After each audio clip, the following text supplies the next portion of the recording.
چچا کو تو ملے گی، لیکن اس پوتا کو جو بیچارہ یتیم ہو گیا ہے اس کو وراثت کے اندر کوئی حصہ نہیں ملے گا، وراثت کے اندر یہ پوتا محروم ہوگا، اس پوتے کو دادا کی وراثت سے ایک پھوٹی کوڑی نہیں ملے گا۔ تو اس لیے شریعت کا حکم یہ ہے کہ وراثت میں مال اسی کو ملے گا جس پر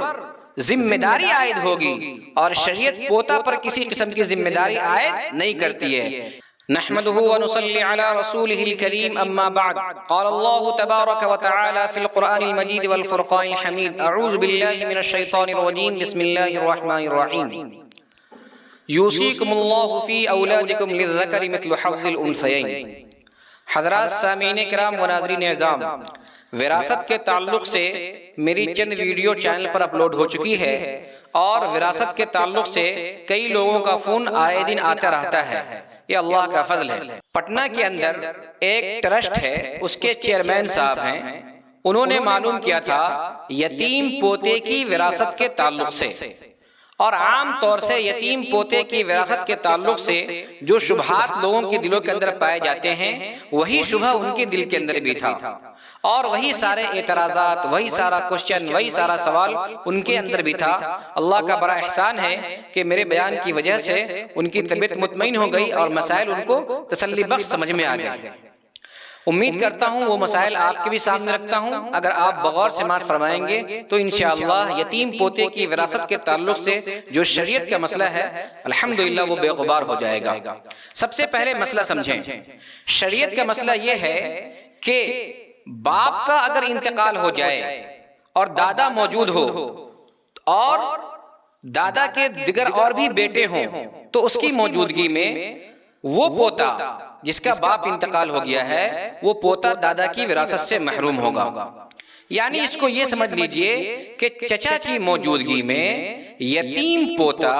دادا کی وراثت سے محروم ہوگا اگر دادا نے یتیم پوتا کے نام کچھ لکھ کر کے نہیں گئے ہیں، یتیم پوتا کو کچھ دے کر نہیں گیا۔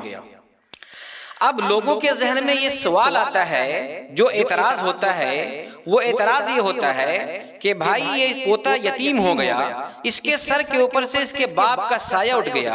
اس کا کوئی پرسان حال نہیں ہے، اس کو کوئی دیکھنے والا نہیں ہے، اس کی تعلیم کا انتظام نہیں ہے، اس کے لیے مکان کا انتظام نہیں ہے، اس کو کوئی کھانا خرچہ دینے والا نہیں ہے، یہ بیچارہ یتیم ہو گیا، اس کی ماں بیوہ ہو گئی، اس کے پاس زندگی گزارنے کے لیے کوئی وسائل نہیں ہے۔ تو ایسی صورت میں شریعت کا یہ کیسا حکم ہے کہ دادا کے مرنے کے بعد دادا کی وراثت چچا کو تو ملے گی، لیکن اس پوتا کو جو بیچارہ یتیم ہو گیا ہے اس کو وراثت کے اندر کوئی حصہ نہیں ملے گا، وراثت کے اندر یہ پوتا محروم ہوگا، اس پوتے کو دادا کی وراثت سے ایک پھوٹی کوڑی نہیں ملے گا۔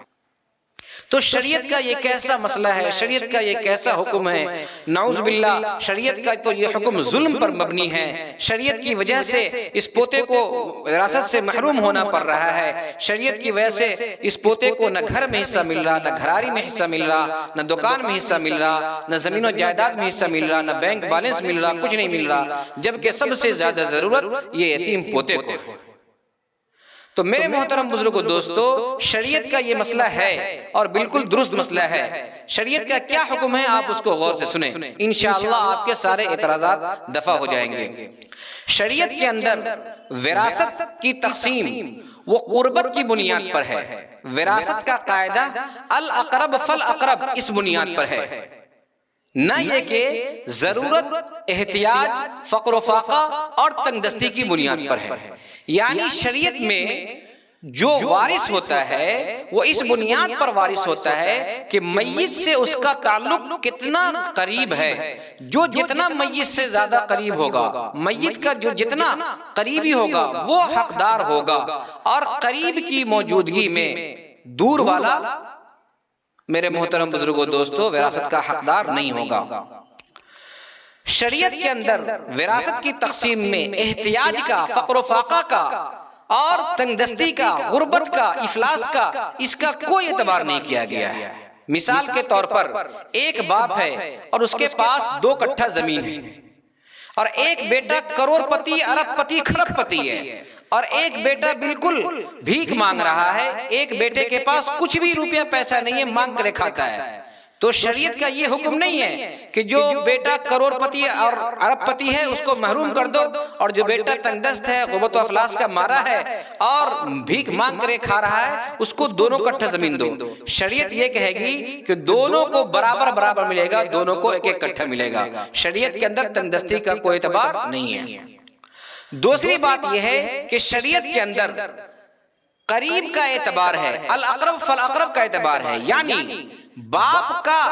جو بھی وراثت ہے، جو بھی زمین، جو بھی جائیداد، جو بھی روپیہ پیسہ ہے، اس میں پہلے بیٹا مالک ہوگا، کیونکہ باپ سے قریب، باپ کا پہلا، باپ کی نسل وہ بیٹا ہے، اور بیٹا سے پوتا ہے تو بیٹا ایک گنا دور ہو گیا، تو بیٹے کی موجودگی میں پوتا کبھی بھی مالک نہیں ہوگا، کیونکہ باپ سے قریب بیٹا ہے، بعد میں پوتا ہے۔ تو اب دیکھیے میرے محترم بزرگوں، دوستو، باپ جب انتقال ہوا تو باپ کے انتقال کے وقت دادا موجود تھا، اور دادا جب انتقال ہوگا تو دادا کا قریبی اس کے دیگر بیٹے ہیں جو ابھی حیات سے ہیں، جو زندہ ہیں، تو وہ مالک ہوگا، اور دوسرے بیٹے کی موجودگی میں پوتا مالک ہو نہیں سکتا، کیونکہ پوتا مالک ہوتا باپ کے واسطے سے، باپ کو مال ملتا، پھر اس باپ کے مال کا مالک پوتا ہوتا، لیکن باپ اس کا انتقال ہو گیا تو پھر پوتا کو کیسے ملے گا؟ تیسری بات میرے محترم بزرگوں، دوستو، یہ ہے کہ وراثت لینے والے کے لیے وراثت کا حقدار وہ شخص ہوتا ہے جس کے اوپر مورث کی ذمہ داری ہوتی ہے، یعنی باپ کا مالک، باپ کی زمین جائیداد کا مالک وہ ہوگا جس کے اوپر باپ کی ذمہ داری ہو، یعنی یہ کہ باپ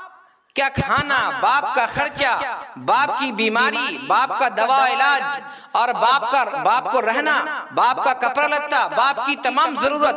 جس کے ذمہ فرض ہے، وہ شخص باپ کے سامان کا مالک ہوگا۔ اب یہاں پر سمجھیے، اگر شریعت پوتا کو وراثت میں حق دیتی تو پھر شریعت پوتا پر بھی ذمہ داری عائد کرتی۔ اگر مان لیجئے کہ دادا کے پاس کچھ نہیں ہے اور پوتا یتیم ہو گیا، تو پوتا خود کھانے کا ٹھکانہ نہیں ہے، خود اپنی تعلیم کا انتظام نہیں ہے، خود گھر رہنے کے لیے نہیں ہے، خود اپنی دوا علاج کا انتظام نہیں ہے، یہ یتیم پوتا دادا کی کہاں سے خدمت کرے گا؟ دادا کو کہاں سے کھلائے گا؟ دادا کا علاج کہاں سے کرائے گا؟ دادا کے کپڑے کا انتظام کہاں سے کرائے گا؟ تو اس لیے شریعت کا حکم یہ ہے کہ وراثت میں مال اسی کو ملے گا جس پر ذمہ داری عائد ہوگی، اور شریعت پوتا پر کسی قسم کی ذمہ داری عائد نہیں کرتی ہے، کیونکہ شریعت جانتی ہے کہ یہ بیچارہ یتیم پوتا ہے، یہ کہاں سے اپنی دادا کی خدمت کرے گا۔ تو دادا کی ذمہ داری بھی دیگر چچا پر ہوتی ہے، اس لیے وراثت میں مال بھی دیگر چچا کو حاصل ہوتا ہے۔ اور سب سے اہم بات یہ ہے کہ شریعت کا حکم یہ ہے کہ دادا کو چاہیے کہ دادا اپنے جیتے جی پوتا کے نام کر دے، پوتا کے نام زمین کو لکھ دے، پوتا کے نام زمین رجسٹر کر دے۔ دادا دیکھ رہا ہے کہ ہمارا پوتا یتیم کس پوزیشن کا ہے، اس کی مالی حالت کیا ہے، وہ غربت و افلاس کے اندر زندگی گزار رہا ہے یا اس کے جینے کے کچھ وسائل ہیں بھی یا نہیں۔ تو جب دادا زندہ ہے تو دادا کو مکمل اختیار ہے کہ وہ جتنی زمین چاہے، جتنا جائیداد چاہے، جتنا روپیہ پیسہ چاہے، جو دکان چاہے، جو مکان چاہے، اپنے پوتا کے نام لکھ دے، پوتا کو ہبہ کر دے، پوتا کو دے دے۔ یہ کون منع کر رہا؟ تو لکھ رہا دادا نہیں، دے رہا ہے دادا نہیں، ہبہ کر رہا ہے دادا نہیں، اور رجسٹری کر رہا ہے دادا نہیں، اور بدنام کر رہے ہیں لوگ شریعت کو کہ شریعت کا کیسا مسئلہ ہے۔ شریعت نے پوتا کو محروم اس لیے کیا ہے تاکہ پوتا پر کسی قسم کی ذمہ داری عائد نہ ہو۔ چوتھی بات یہ ہے کہ اگر اپنے جیتے جی دادا نہیں دے رہا ہے تو کم سے کم وصیت کر جائے۔ شریعت نے وصیت کرنے کے لیے کہا ہے۔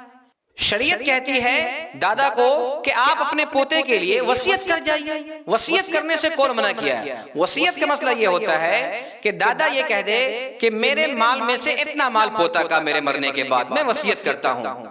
اور 1/3 مال میں وصیت کر سکتے ہیں، یعنی 1/3 کل مال کا 33% یہ آپ وصیت کر سکتے ہیں۔ یتیم پوتے کے تعلق سے جو لوگوں کے ذہن کے اندر یہ بات بیٹھی ہوئی ہے کہ شریعت کا کیسا حکم ہے کہ شریعت پوتا کو محروم کر دیتی ہے، نہیں نہیں نہیں نہیں، شریعت محروم نہیں کرتی ہے۔ شریعت کا اصول یہ ہے کہ شریعت میت کے جو سب سے زیادہ قریب ہے اس کو مال دیتی ہے، اور میت کے سب سے زیادہ قریب میت کا دادا کا بیٹا ہے، یعنی یتیم پوتا کا چچا، اس لیے یتیم پوتا کے چچا کو مال ملا دادا کے اندر سے۔ دوسری بات یہ ہے کہ شریعت اس کو مال دیتی ہے جس پر ذمہ داری عائد ہوتی ہے، اور شریعت نہیں چاہتی کہ پوتے پر دادا کی کسی قسم کی ذمہ داری آئے۔ تیسری بات یہ ہے کہ دادا کو مکمل اختیار تھا، دادا دیا کیوں نہیں، دادا لکھا کیوں نہیں، دادا کو ہبہ کرنے سے کس نے منع کیا تھا؟ غلطی دادا کی ہے، اور لوگ اسلام کے حکم کو اعتراض کرتے اسلام کے حکم پر۔ چوتھی بات یہ ہے کہ اگر وہ دیا بھی نہیں تو کم سے کم وہ وصیت کر جائے، اور وصیت بھی نہیں کر جاتا ہے تو غلطی دادا کی ہوتی ہے، اور لوگ اسلام کو بدنام کرتے ہیں۔ اسلام کا حکم میرے محترم عدل پر مبنی ہے، انصاف پر مبنی ہے، اور حقیقت پر مبنی ہے۔ فرض کر لیجئے کہ اگر دادا 5 لاکھ روپے قرض لے کر کے مر جائے اور دادا کے پاس کوئی کسی قسم کی کوئی وراثت نہ ہو، تو یہ 5 لاکھ قرض کس سے وصولا جائے گا؟ چچا سے وصولا جائے گا۔ اگر شریعت پوتا کو، یتیم پوتے کو وارث بناتی تو اس 5 لاکھ قرض میں ادا کرنے کے لیے یتیم پوتے کو بھی کہا جاتا۔ یتیم پوتا کو خود کا ٹھکانہ نہیں ہے، وہ کہاں سے اپنے دادا کا قرض ادا کرے گی؟ تو شریعت جو پوتا کو محروم کر رہی ہے اس کی حکمت یہ ہے کہ پوتے پر کسی قسم کی ذمہ داری عائد نہ ہو۔ اس کی حکمت یہ ہے کہ دادا جتنا چاہے اتنا وراثت اتنا اپنے سے لکھ دے۔ مان لیجئے کہ سپوز دیٹ، فرض کر لیجئے کہ 4 کٹھا زمین ہے، اور جتنے چچا ہیں ان سب کے پاس ماشاءاللہ زمین جائیداد مکان دکان سب کچھ ہے۔ 3 چچا تھے، تینوں چچا کے پاس سب کچھ ہے، اور زمین صرف 4 کٹھا۔ اگر پوتا کو وراثت میں حصہ ملتا تو صرف 1 کٹھا زمین ملتا، 1 کٹھا سے زیادہ زمین نہیں ملتا کیونکہ 4 چچا ہیں۔ لیکن دادا کو اختیار ہے کہ یتیم پوتا آپ کا محروم ہے، آپ چاہیں تو 4 کٹھا دے دیں، آپ چاہیں تو 3 کٹھا دے دیں، آپ چاہیں تو 2 کٹھا دے دیں۔ تو پوتا کو محروم کرنے کی وجہ یہ ہے کہ دادا جتنا چاہے اتنا دے دے، نہیں دے رہا ہو تو کم سے کم 1/3 33% اپنے مال کا وہ اتنا وصیت کر دے۔ تو غلطی دادا کی ہوتی ہے اور بدنام اسلام کہتا ہے۔ میرے محترم بزرگو دوستو، اسلام کا حقیقت عدل پر مبنی ہے، اور اسلام کی بات سمجھ میں نہ آئے تو غلطی ہماری ہے کہ ہم اسلام کو حکم کو سمجھ نہیں پا رہے ہیں۔ اسلام کے حکم کی کوئی غلطی نہیں ہے، اسلام بالکل بے غبار 1400 سال سے چلا رہا ہے، انشاءاللہ قیامت تک چلتا جائے گا۔ اس کے کسی حکم کے اندر رائے کے دانے کے برابر شبہ نہیں، کیونکہ یہ انسان کا بنایا ہوا نظام نہیں، یہ اللہ کا بنایا ہوا نظام ہے۔ دعا ہے اللہ سے اللہ تعالی ہمیں حق بات کہنے کی، سوچنے کی، سمجھنے کی توفیق عطا فرمائے۔